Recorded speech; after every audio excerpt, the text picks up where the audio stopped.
코로나가 뭐 5만 명 가까이 됐어요.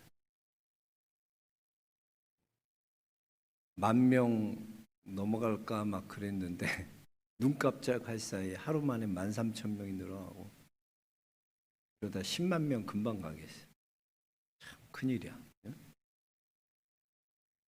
오늘 컨디션이 안 좋아서 기침도 하고 소화도 안 되고 그래서 자꾸 기침하니까 집에서 우리 아내가 코로나 검사하라는 거예요. 그래서 그걸로 이렇게 코에다 넣어갖고 처음 해봤어요. 근데 한 줄 나왔더라. 2줄 나오면 양성이고 한 줄 나오면 음성이래. 감사합니다. 코로나 아니네. 그리고 하여튼 건강 조심하시고 한절기에 잘 챙기시고 날씨가 이렇게 뭐 갑자기 부정진하고 이렇게 추워질 줄 몰랐는데 새벽에 쌀쌀합니다. 아침 저녁으로 쌀쌀하니까 건강 특별히 잘 유의하시고 또 항상 예배의 자리, 기도의 자리, 말씀의 자리, 선교의 자리 우리가 있어야 될 그 자리를 끝까지 잘 지키는 믿음의 성도들 모두 되시기를 축복합니다. 오늘도 은혜 받기 위해 나왔어요. 은혜 받아야 돼. 그냥 왔다 그냥 가면 안 되는 거예요. 항상 은혜 받아야 돼. 하나님 내게 주시는 은혜가 있다. 그 하나님을 기대하면 하나님이 주세요. 하나님을 기대하면 하나님이 우리에게 은혜를 주세요. 오늘도 그 하나님을 기대하시는 복된 시간 되시길 축복합니다. 오늘 본문 말씀 15장은요. 사도행전에서 굉장히 중요한 장입니다. 오늘 본문 말씀은 이제 신학적으로 가장 중요한 주제인 이 구원의 문제를 다루고 있기 때문에 잘 알아야 돼요. 우리가 잘 알듯 예루살렘으로부터요 시작된 복음이요 어떻게 이방으로 흩어지게 됩니까? 하나님께서 그들에게 큰 박해가 일어나게 하셨다. 로마의 그 박해를 통해서 흩으셨어요. 그래서 그 흩어진 그들이 디아스포라들이 그곳에서 하나님의 복음을 준 거예요. 그래서 그곳에서 교회가 세워지게 되는 거예요. 그래서 우리가 보면 구레네에 있는 몇 사람들이 가서 안디옥의 복음을 전했는데 헬라인들이 전했는데 그래서 최초의 헬라인 교회, 이방인들의 교회, 이방인들만으로 구성된 교회가 생기게 되는데 그 교회가 어디예요? 공부했죠? 최초의 이방인 교회가 어디라고 그랬어요? 이 안디옥 교회, 안디옥 교회. 안디옥 교회가 이제 그렇게 시작된 거예요. 박해를 통해서 흩어진 자들이 헬라인들이 구레네에 있는 헬라인들이 가서 안디옥의 복음을 전하고 그들이 예수를 믿게 돼서 그곳에 교회가 세워져 처음 이방인 교회가 탄생되게 되는 것입니다. 이 안디옥 교회는 생명력이 있는 교회였고 예수님을 또 믿지 않는 자들에게 처음으로 그들이 그리스도인이라고 불려지게 되는 그런 별명을 얻게 되는 귀한 교회였다. 또 그리스도인이 어디서부터 되나? 안디옥에서부터 그 그리스도인이란 말이 나온 거예요. 그리고 이 안디옥 이방교회, 이 안디옥 교회가요 최초의 선교사를 파송하죠. 이방인 교회로는 최초의 선교사를 파송해요. 그게 누구예요? 우리 1차 전도 여행을 떠났던 바나바와 바울을 세우고 그들을 파송하는 겁니다. 아주 그렇게 중요한 역할을 해요. 그래서 보면 세계 기독교 역사를 이렇게 보면요, 일관된 어떤 그런 흐름을 갖고 있어요. 사이클을 갖고 있어요. 우리 사사기 사이클과 같이 어떤 기독교 역사를 보면요, 기독교 역사도 그런 사이클, 큰 사이클인데 세 개로 나눌 수 있어요. 첫째는 이제 복음이 들어오기 시작하면서, 복음이 들어올 때 어떤 일이 일어나는가? 교회마다 세계 모든 곳에는 다 이런 일들이 일어나요. 교회가 복음이 들어오면 그때부터 핍박과 박해가 일어나요. 신기하죠? 하나님의 복음이 들어오면 우리나라도 마찬가지고 유럽도 마찬가지고 서양도 마찬가지예요. 복음이 들어오면 같이 오는 게 뭐라고요? 핍박과 고난이 온다는 거예요. 예루살렘 교회도 보면 예루살렘 교회가 얼마나 좋은 교회였어요. 모이면 기도하고 말씀 듣고 자기 것을 자기 것으로 여기는 사람이 하나도 없고 서로 자기 것을 다 통용하고 하나 되고 뜨겁고 기도하는 교회 얼마나 좋아요. 사랑이 넘치는 그런 교회였어요. 그런데 그런 교회에 핍박이 오잖아요. 하나님 잘 믿고 싶고 하나님 잘 섬기고 싶은데 핍박이 오는 거예요. 고난과 핍박이 오는 거예요. 근데 이 고난과 핍박이 같이 오지만 이 고난과 핍박이 통해서 교회가 무너지는 게 아니라는 거죠. 신기한 거야. 고난과 핍박이 와서 흩어진 교회에서 더 큰 부흥이 일어나는 거야. 그러니까 교회 이런 기독교 역사적으로 보면 복음이 들어가면 언제나 그런 핍박과 고난이 오는데 그것이 밑거름이 돼서 교회가 어떻게 돼? 더 견고해진다는 거예요. 그게 놀라운 일이죠. 그래서 복음이 들어오면 핍박과 고난이 같이 오는데 그것은 오히려 교회를 견고하게 하는 밑거름이 된다. 두 번째 사이클은 뭐냐? 그런 다음에는 그렇게 모이고 말씀을 듣고 그러면 교회가 부흥이 일어나요. 부흥. 성령의 부흥이 일어나요. 이 부흥의 때 같이 오는 게 뭐냐면 꼭 부흥되면요. 그때부터 이단이 나와요. 그러니까 교회가 핍박이 있고 고난이 있을 땐 이단이 안 나타나요. 근데 교회가 부흥하면서부터 나오는 게 뭐냐? 이단과 교회가 세속화되기 시작해요. 교회가 점점 부흥되면 될수록.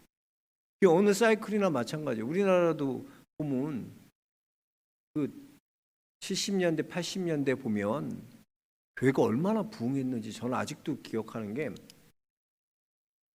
교회 이렇게 있잖아요. 교회가 주일에 이제 대예배를 드리는데 여기가 아버지 교회 여기가 꽉 찬 거야. 본당에 앉을 틈이 없어.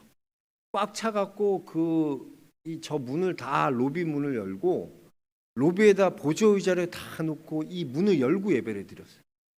그게 기억나. 어렸을 때인데 교인들이 그렇게 자리 좁혀가지고 여기도 다 보조 의자 놓고 그럴 때가 있어요. 기도원 가면요 80년대에는 기도원이 미어 터졌어요.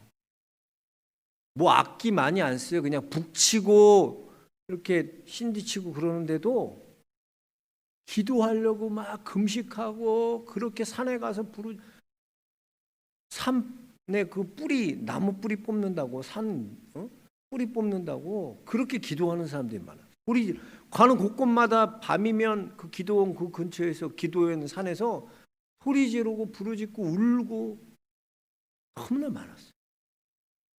근데 지금 다 없어져. 그런 게 많이 없어져. 그렇게 붕이 오면요 이단이 극성을 피는 거예요. 이단. 그때부터 부흥기부터 이단이 찾아오고요 교회가 조금씩 세속화되기 시작합니다.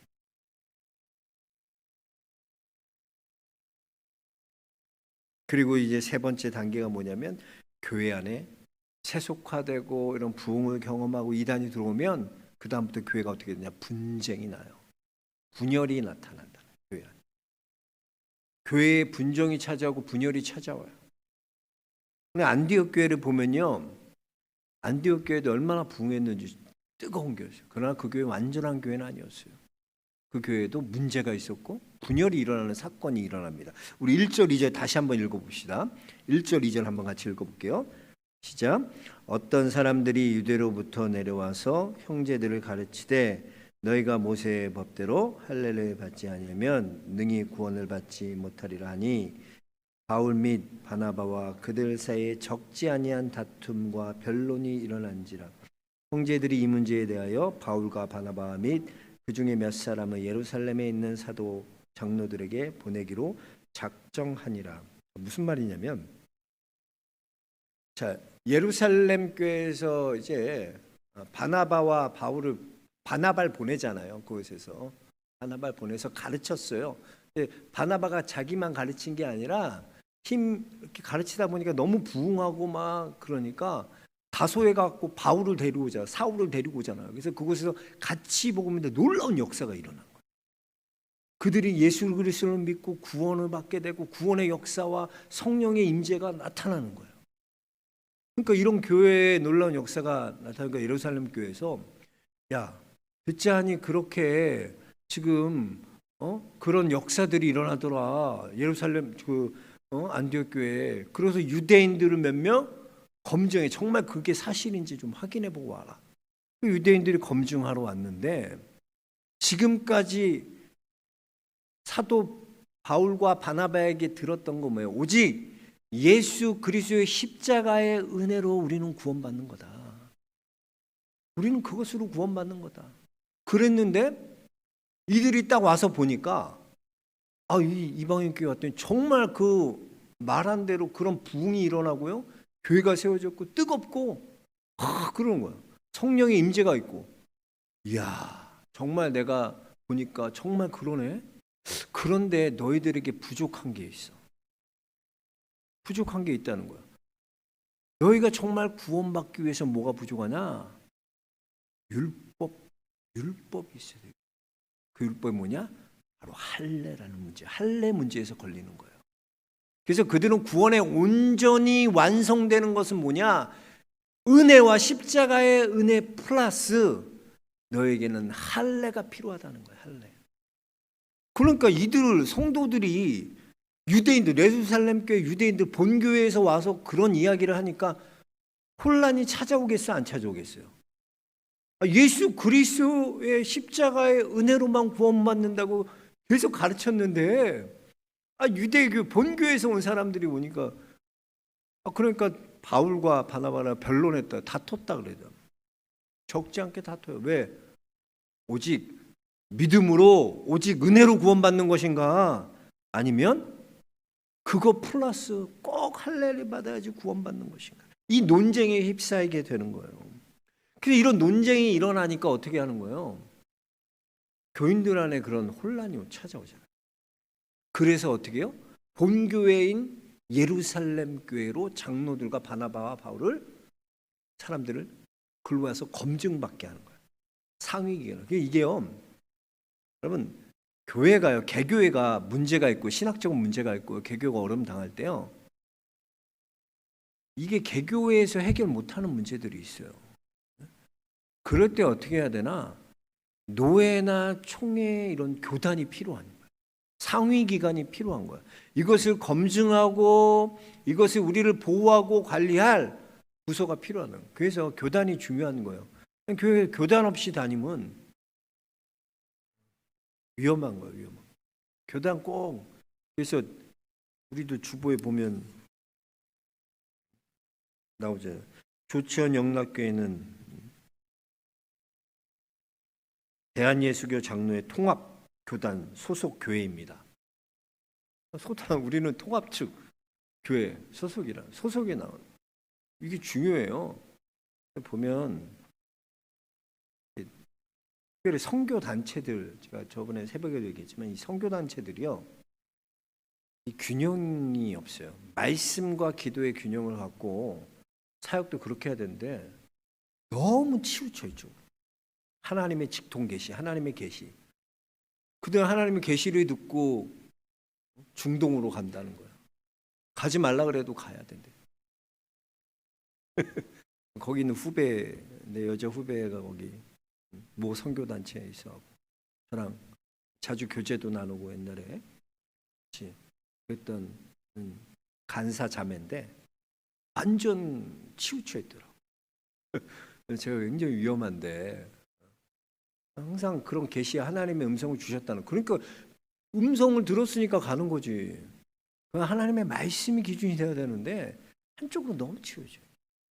우리가 신앙이 균형 잡힌 신앙이 돼요. 균형 잡힌. 개교에서 이런 신학적인 문제가 있을 때 지금 예루살렘 교회로 검증받기 위해서 이제 검증차 보내는 거예요. 바나바와 및 장로들 몇 명을 예루살렘 교회 가서 그럼 뭐가 맞는 건지 정말 이 구원의 문제, 이 구원의 논쟁에 대해서 확실한 답을 좀 가지고 와라. 그러고 이제 가는 거예요. 우리 5절 한번 같이 읽어볼까요? 자, 갔더니 5절 바리새파 중에 어떤 믿는 사람들이 일어나 말하되 이방인에게 할례를 행하고 모세의 율법을 지키라 명하는 것이 마땅하니라. 가서 보니까 어떤 얘기를 하냐면 맞다는 거야. 유대인들이 가르친 게 맞다는 거야. 옳다는 거야. 당연히 율법을 지키고 명하는 것이 당연한 거지. 할례 받는 것이 당연한 거지. 한 바리새파 유대인이 이렇게 얘기하는 거야. 그러니까 다 웅성웅성 맞아 다 그러는 거야. 그러니까 혹 뛰러 와서 혹 붙이고 가는 꼴이죠. 어떻게 너희가 십자가의 은혜로만 구원받느냐? 율법이 지키지 않는데, 율법을 모르는데 이건 있을 수도 없는 일이다. 그러니까 당시에 이 바리새파 유대인들에게 있어, 정통 유대인들에게 있어서 이방인이라는 것은요, 개, 돼지, 소만도도 못한 그런 취급을 받아요. 그러니까 이들이 왜 이렇게 검증하러 보내냐면 이방인에게는 구원이 없다고 생각. 왜? 할례가 없기 때문에. 그 율법이 없는 그들에게 어떻게 구원이 있냐는 거죠. 그러니까 납득이 안 되는 거죠. 이해할 수 없는 거죠. 그래서 이 일로 인해서 많은 논쟁이 이제 벌어져요. 서로 논쟁이 벌어지는. 이게 이 구원의 문제가 예루살렘 교회 회의의 최초의 회의가 바로 이 구원의 문제로 인한 회의였어요. 아주 좋아요. 오직 구원이 예수 그리스도의 십자가의 은혜로 구원받는 거다. 다른 것으로 구원받는 것이 아니라. 그러면 십자가의 은혜로만 구원받느냐? 아니다.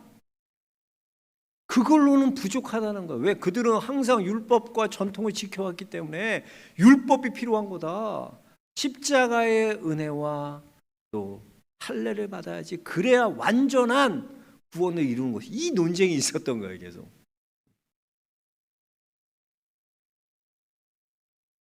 이때 이 이야기를 다 듣고 이제 베드로가 말하는 거예요. 한번 7절부터 봅시다. 베드로가 어떻게 얘기하는지 한번 보세요.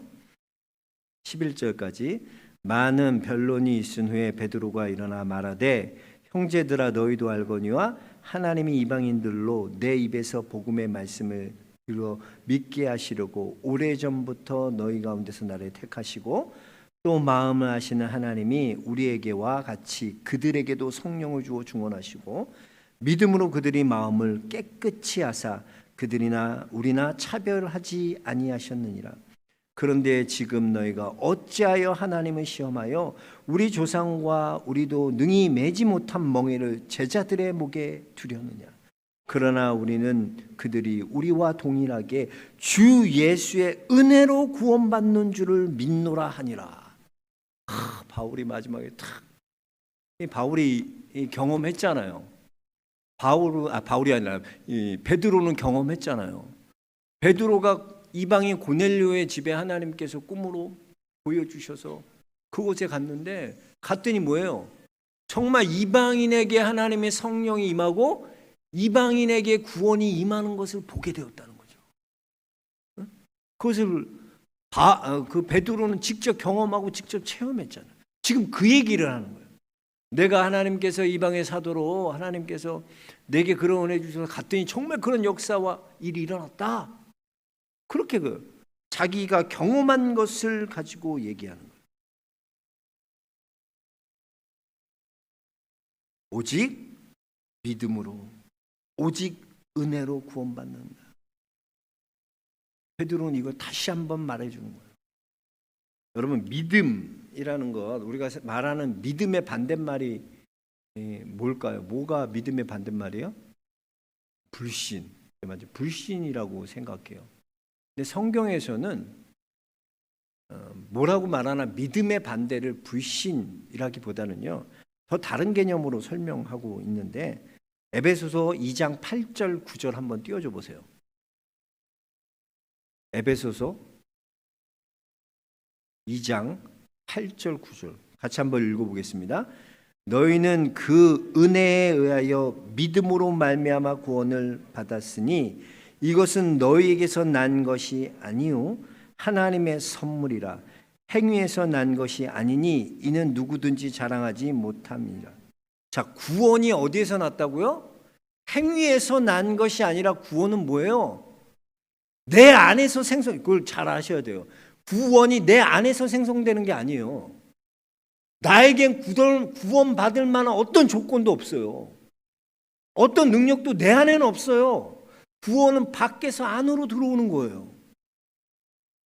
구원은 하나님이 은혜로 주시는 거지, 내게 주시는 거지, 내 안에서 구원이 이루어지는 게 아니라는 거예요. 내가 스스로 이루는 게 아니라는 거예요. 지금 그 얘기를 하고 있는 거예요. 그러니까 믿음이라는 것의 개념에서 보면 믿음의 반대 개념이 뭐겠어요? 그럼요, 행위예요.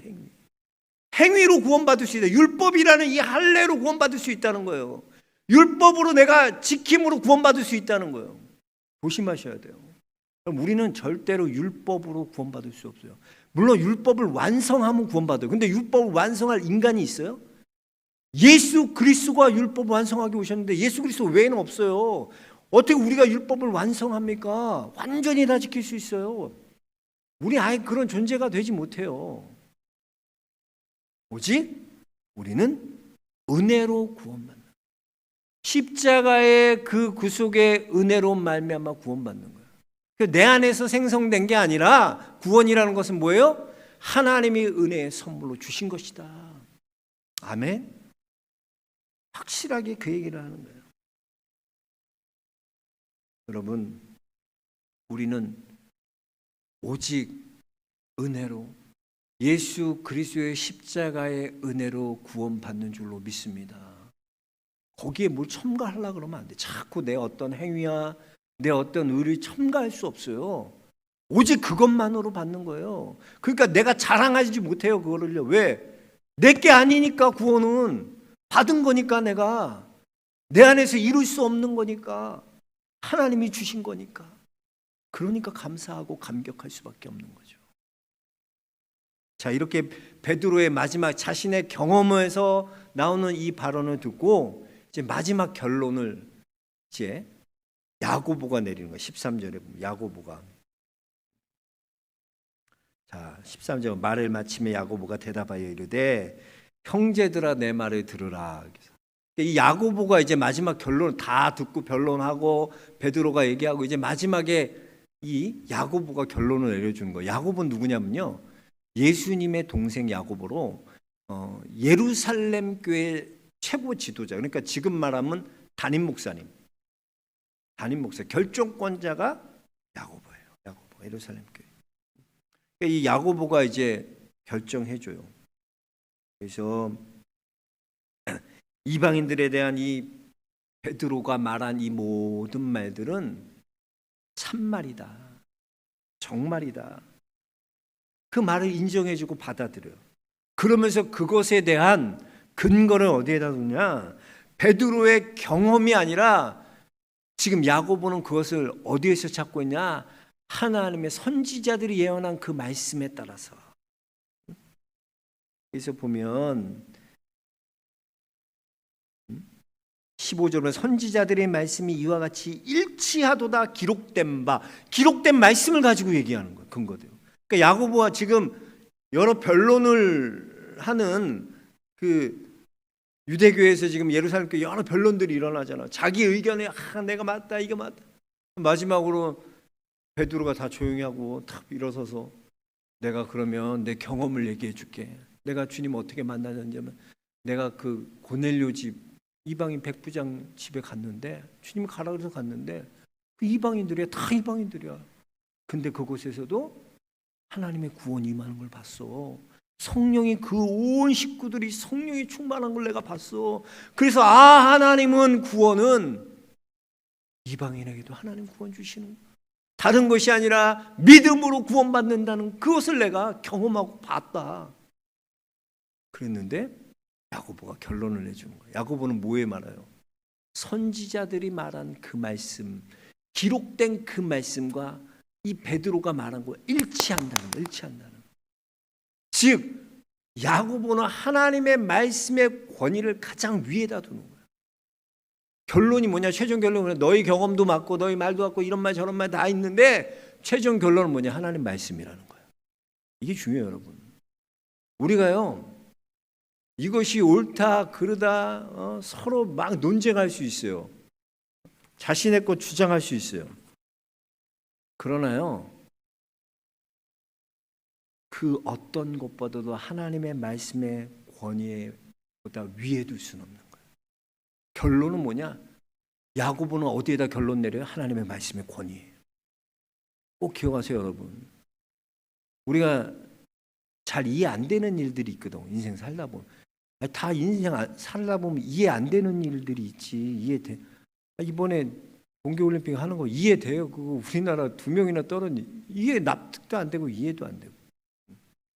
그런 일들이 얼마나 많아요. 인생 살아가면. 그럴 때 막 억울해하고 분해하고 막 내가 옳다.